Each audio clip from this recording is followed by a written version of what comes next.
I would like to invite to our virtual stage, I hope I'm going to say this right, Hyeyon Kwon from TENTUPLAY. She's going to talk about, does personalization exist in the industry? The need for a new segmentation approach. Hello, good morning. Hi. Did I say your name right? Yes, my name is Hyeyon. Okay. Yeah, good morning. Right. If you're ready, then feel free to kick off. Okay. Yeah, good morning. Actually, it's 5:30 p.m. in South Korea, so good evening. So my name is Hyeyon Kwon. I am the co-founder of TENTUPLAY. Let me start with sharing our slides. Okay.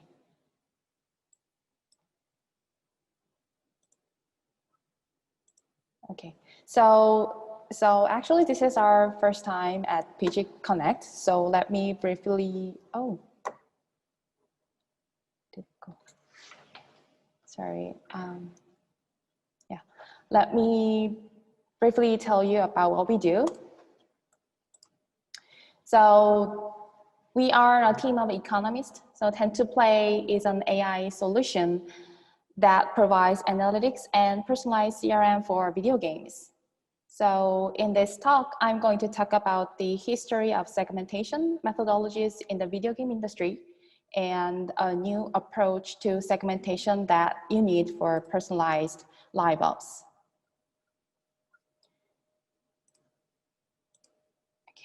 So personalization is the action of designing or producing something to meet someone's individual requirements, or simply put, offering services that each player wants.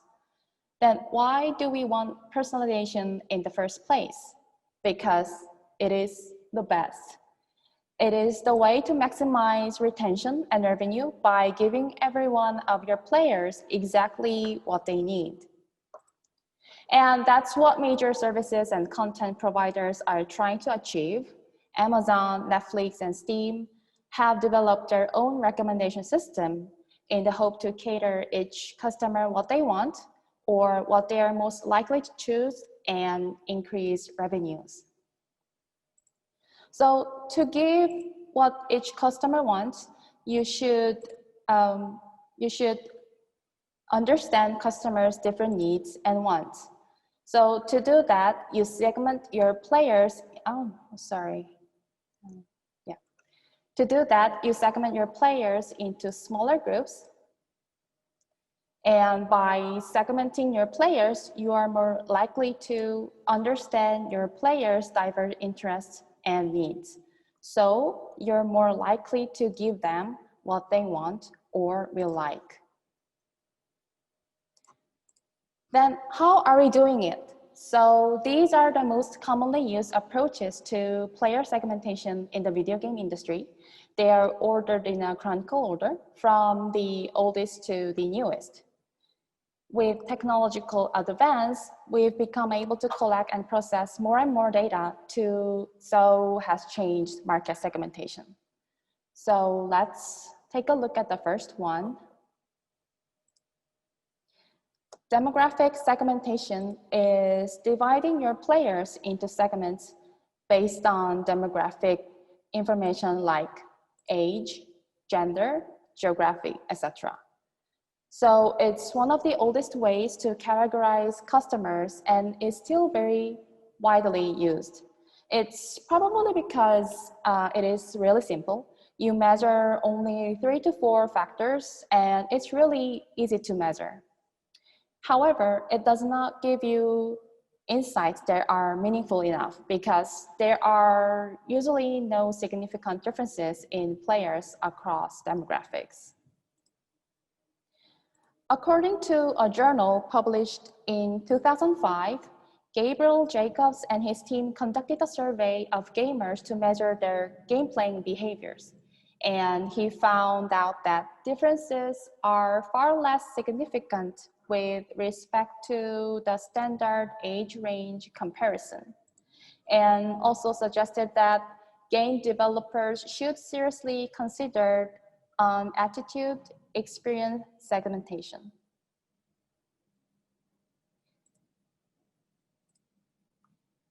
And also in 2017, Google commissioned a research study with scheme analytics on gamer segmentation based on gaming passion and social behavior, and found that there are no meaningful age or gender differences between the segments. And Alan Bevans, the UX researcher at Google, said, while there are differences between demographics, demographics are not the primary drivers of segment differences. He said, demographic segmentation too often hides key commonalities and differences across dimensions that really matter, which are players' needs and behaviors. And that is why Todd Yellen, the vice president of product at Netflix, said geography, age, and gender, we put that in a garbage heap 4 years ago. And also in his several other statements, he said demographic information is useless and superficial, and what matters is what people do. Netflix is not exactly video game industry, but still one of the best data analysis. They have tons of user data, put an enormous amount of resources in user data analysis. And they're the ones who held a Kaggle competition for the best collaborative filtering algorithm. And the prize was $1 million. So I guess age, gender, and geography may matter when it comes to user acquisition or localization, like what platforms are popular in the region. But when it comes to game operations and in-game servicing, I'm pretty sure they're not much of use. So now it's 2020. So let's move on to new data analysis and new segments from the old demographics-based segmentation. Monetization segmentation is segmenting players based on how much revenue they create. This approach is also quite old and easy. It's about 100 years old, and you can probably do it on your own using spreadsheets. In the free-to-play game world, there are usually 4 segments: whales, dolphins, minnows, and freeloaders. And criteria for these segments vary from person to person. Some consider how much players spend, while others divide players by percentage. On average, paying users, or whales, dolphins, and minnows, account for 2 to 5% of the user base, but they make most of a game's revenue. Whales are only 0.0% of total users, but they create 87% of revenue. So it's quite an insight. It reveals who are the real revenue generators and specifies whom to focus on. And this is why it is so popular and extensively used. And it's easy to do. However, concentrating on a teeny tiny number of players while neglecting 97% of them can be fatal to your game. It can make your game unstable, even shortening its life. And if you rely on whales too much, losing some of them will cause you an irrecoverable loss. So you should try to increase the number of paying users or increase the conversion rate to make your game healthier and more sustainable. There are many great examples of games that achieved huge success by maintaining insanely high conversion rates.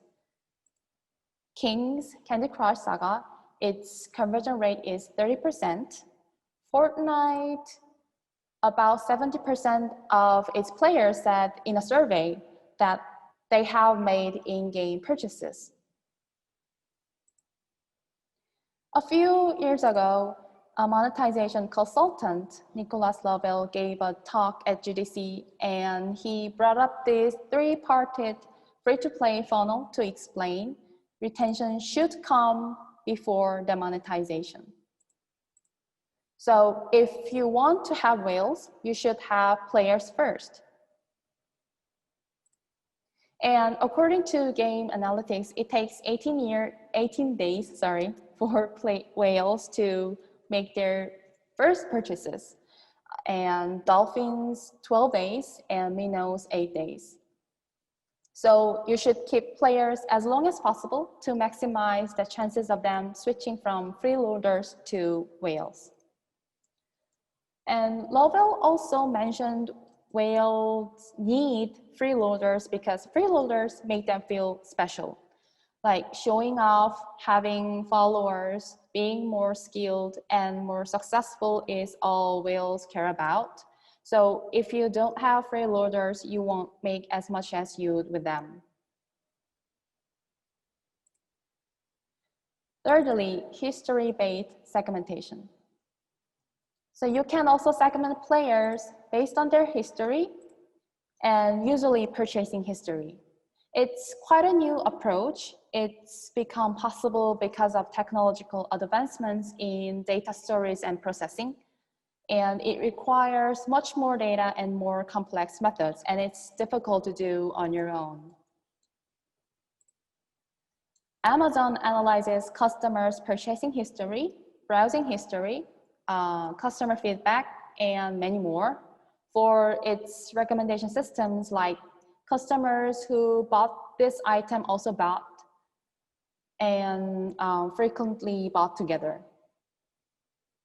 Steam also has a recommendation system utilizing user reviews, similar games you've played, curators you follow, and whether your friends own the game already or have it on their wish list. Then why don't we have it in video games too? We think it's because games usually do not have as many virtual goods and much purchasing data as e-commerce platforms do. So it's difficult to carry out a meaningful analysis with such a limited amount of data. Then what should we do? So the best we've got so far is behavioral segmentation. So instead of analyzing extrinsic data like wish lists, it directly dissects user behaviors and draws much more accurate insights into users. In games, user behavior refers to any kind of events that occurs inside the game. So player logs like logging the game, winning stage, getting goals, inviting friends, buying items, watching the ads. So almost every behavior inside the games. So with segments drawn from behavioral data, you will get handful of profound insights. So let's recall that demographic segmentation gives you no insights into players, but behavioral segmentation directly analyzes player behavior, so it draws insights from what players actually do. Monetization segmentation, it neglects most of the players, which shortens the life of the game, but behavioral segmentation focuses on understanding every single player and how to improve their retention and purchases.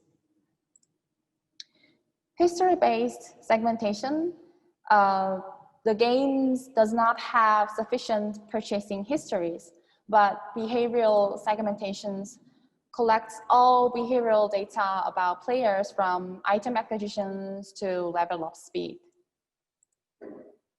So there are plenty of reasons why you should go for a behavioral approach right now. Again, Netflix recommendation system also measures user behaviors. They measure the time of day you watch, how long you watch, what scores you replay, what scenes you fast forward, etc. And based on this data, Netflix gives highly personalized recommendations. And they even show different thumbnails to different users for the same movie.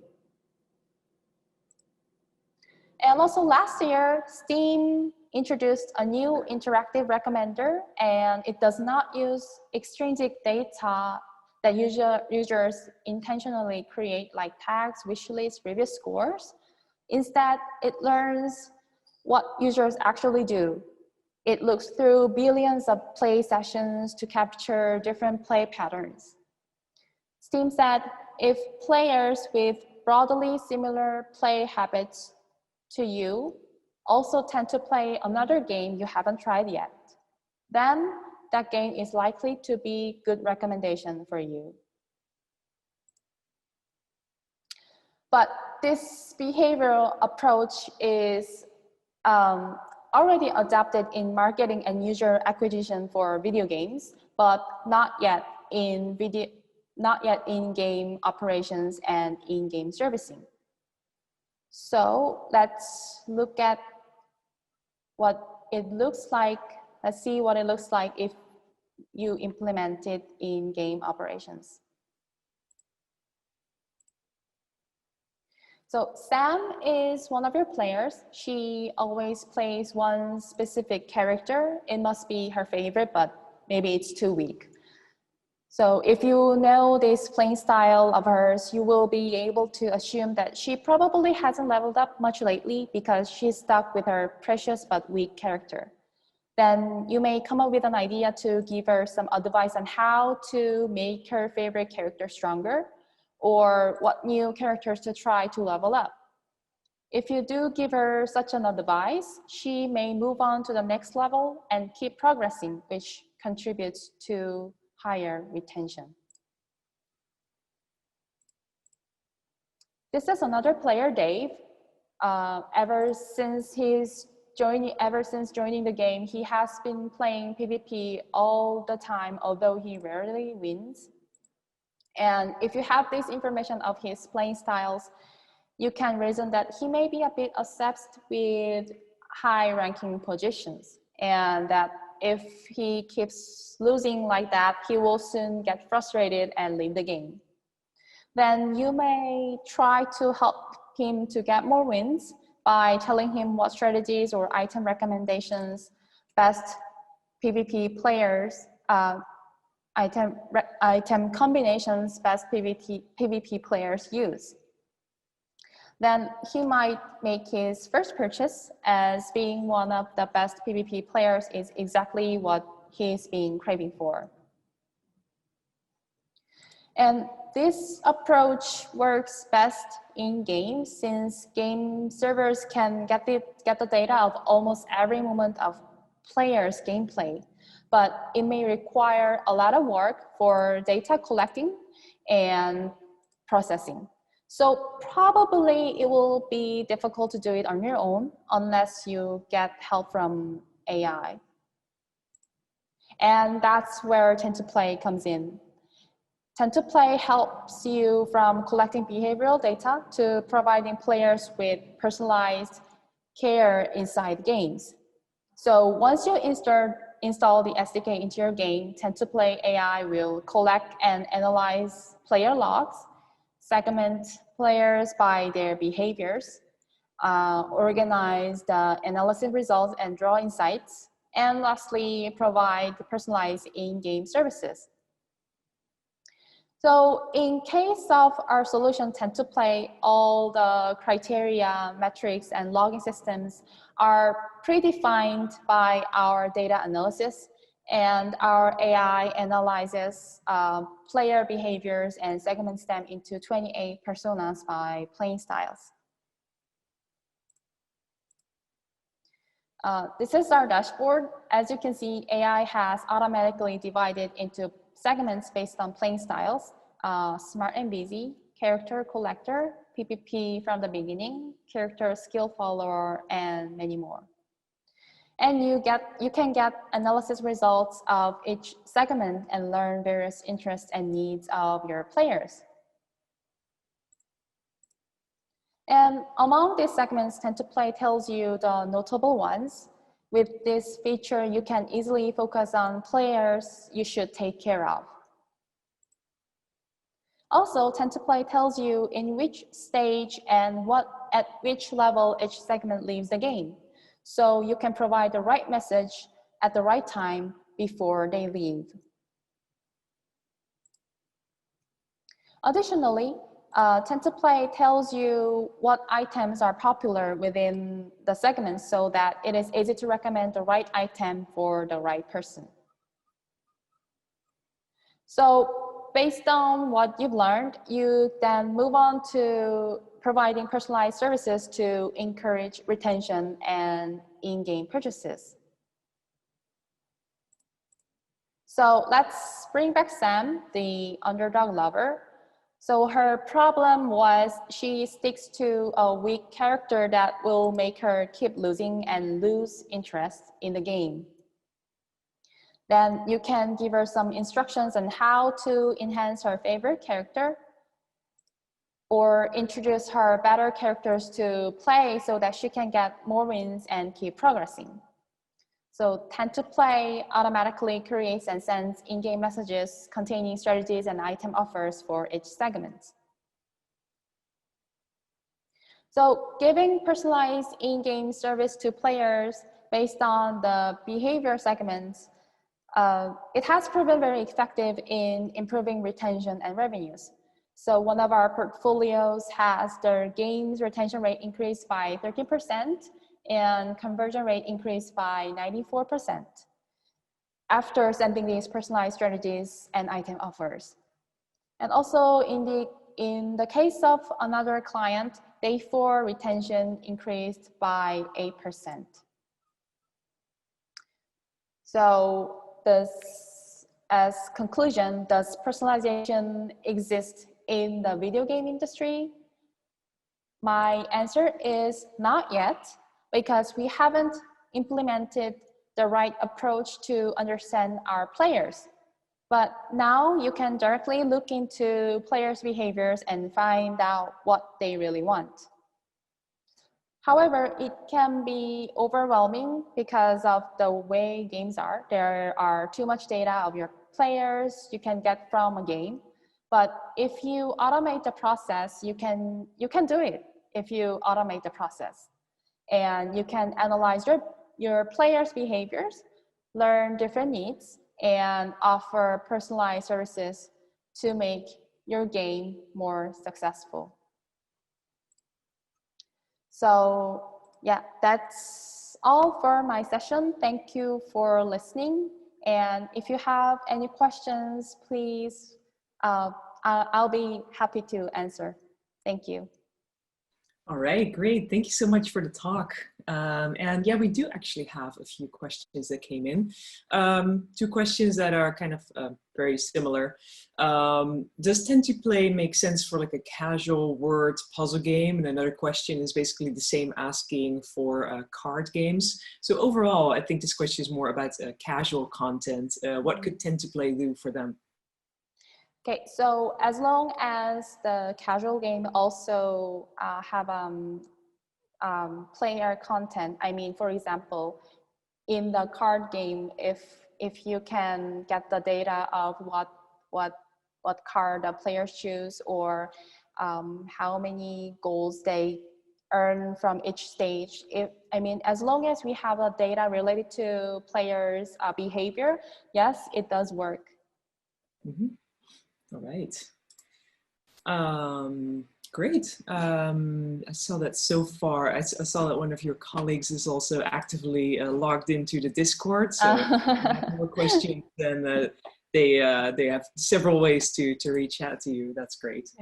I think that was all for the QA so far. I think you've been really clear about what TENTUPLAY can offer, and I'm always just amazed to see like how deep this can go. The whole analysis. It's like yeah, it's great that there's companies out there like TENTUPLAY to help, because as a publisher developer, just goes over my head. Yes. To add more, we're providing free trial. So if if someone, I mean, if you're interested, please feel free to try. It's you can go through directly with our website. All right. Well, that's great to know. Sure. There's just someone other questions popping in as well. Okay. Does Tend2Play track campaigns, track campaign the users are coming from? Oh, like which campaign they're using? Oh, okay. So actually, currently we're not, because the campaign tracking services comes from like other marketing attribution tools. So if we have that kind of information, like if the player installed the game through some campaign ID, if we can get the data from the game developer side, then it is possible. But right now, we need some integration process to do that. Mm-hmm. Okay, great. And then another question that came in about the balancing. How would you say to balance the level of difficulty and improve level progression in a casual game? Balancing, so we provide some dashboard analytics about like at which level the players drop out or at which stage they drop out. So you can get the idea of if at certain stage the players drop out or leave mostly, then you can guess that at that stage you need some more balancings. And also we providing some item usage for each different segments, then you can get the idea of item balances or currency balance. Mm-hmm. All right, thanks. And I think there is time for one more question. Tanvir Ahmed is asking, is it similarly useful for ad-driven games? So for example, yeah, please tell us more about how to use it for ad optimization. So ad optimization, well, we are not mediation company, so it will be difficult to say that this we help the optimization of the ads, but what we are doing is if we segment players who are not, maybe for example, if someone is stuck in the middle of maybe at level 3 or stage 3 and he's not willing to pay anything at all, then we provide strategies and item recommendations. I mean, we provide reward ads that if you watch these ads will help you to progress in the game, things like that. So we will provide ways to increase the number of players watching the ads, but maybe not like ad mediation companies. All right, nice. And just to kind of diversify a little bit, I think that's an interesting question from Melp Meredith. Besides in marketing products on e-commerce, what other industries use this type of behavioral segmentation? And do you have any examples of that? So, I mean, the mostly used is e-commerce and also some like credit card companies. So credit card companies has a lot of behavioral data, like for example, if one bought some clothes from shop and go to a pizza restaurant, things like that. So to do the behavioral analysis, the industry itself has to have a lot of data. So yeah, maybe e-commerce and some credit card company, credit card industry. Yeah, definitely interesting. Yeah, yeah, I fully agree. I always look at sort of the loyalty programs and things that airlines and credit card companies have, and see how we can sort of sneak that into the games. Because if there's one, one type of industry to learn from, then yeah, they're at it. All right, there are more questions popping in, but I'm afraid that that's all the time that we got. So to all the people asking great questions, I would like to ask all of you to go to the Discord and then talk to the people of Tend2Play there, and I'm sure that they will be happy to answer all of your questions. thank you so much for the great talk and for your time. Yeah, so hang around the Discords. Thank you very much. So yeah, we will be in Discord. So feel free to pop up if you have any questions. All right, great. Thank you so much.